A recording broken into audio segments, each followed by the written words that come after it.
For today's video ay gagawa po ako ng mini basket gamit ang ritasong tela na ito.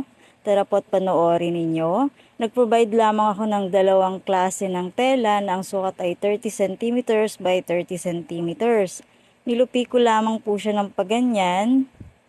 And then nagsukat ako ng 10 cm by 10 cm ang lapad. Dahil gugupitin ko po yan. Kung naiksiyan ka po sa Reels video ko, may long form video po nito. Pahanap na lang po sa aking account. Doon po sa aking mga videos makikita iyon. Ayan, maraming salamat po sa mga tumatangkilik, nanonood at sumusuporta sa aking mga ina-upload na mga videos.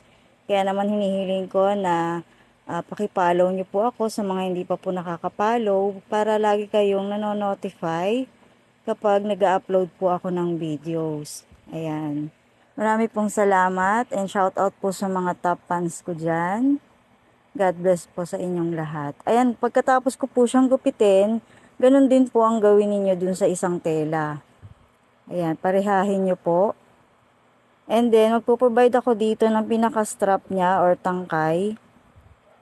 Ayan, madali lang naman yan. Ilupi nyo lang and then top 160 niya magkabilang gilid. 2 piraso po yung i-provide nyo. Dahil itatahi po natin yan dito sa magkabilang dulo ng tela. Ayan. Gayahin nyo lang po yung proseso para hindi kayo naguguluhan. Saan mang sulok nga po pala kayo ng mundo, Luzon, Visayas at Mindanao at sa ibang bansa, magandang araw, magandang gabi, magandang hapon, magandang tanghali. Pwede po bang mag-comment kayo kung saan nakakarating ang video na ito?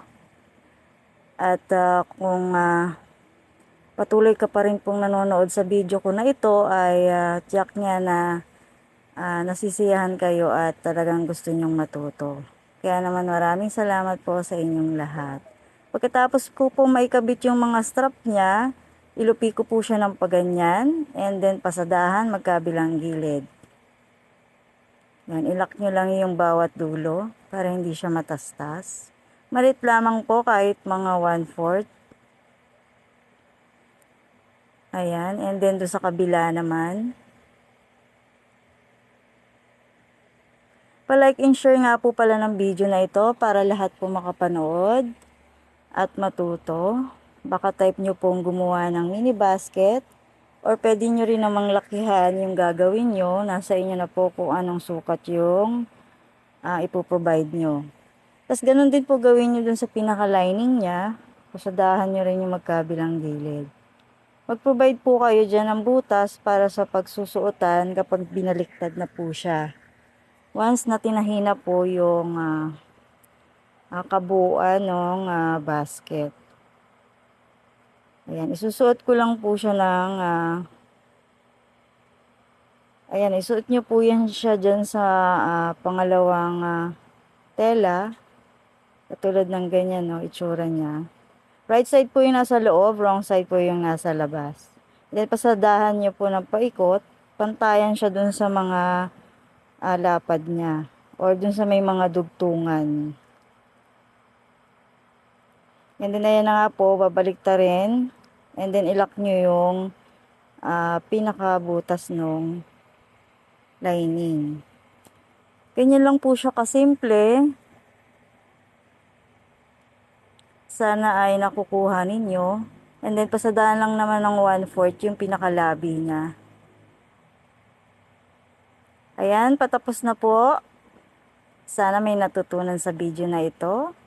Maraming salamat po sa inyong lahat. Ingat po kayo palagi. And God bless. Again, follow me for more videos. Thank you so much.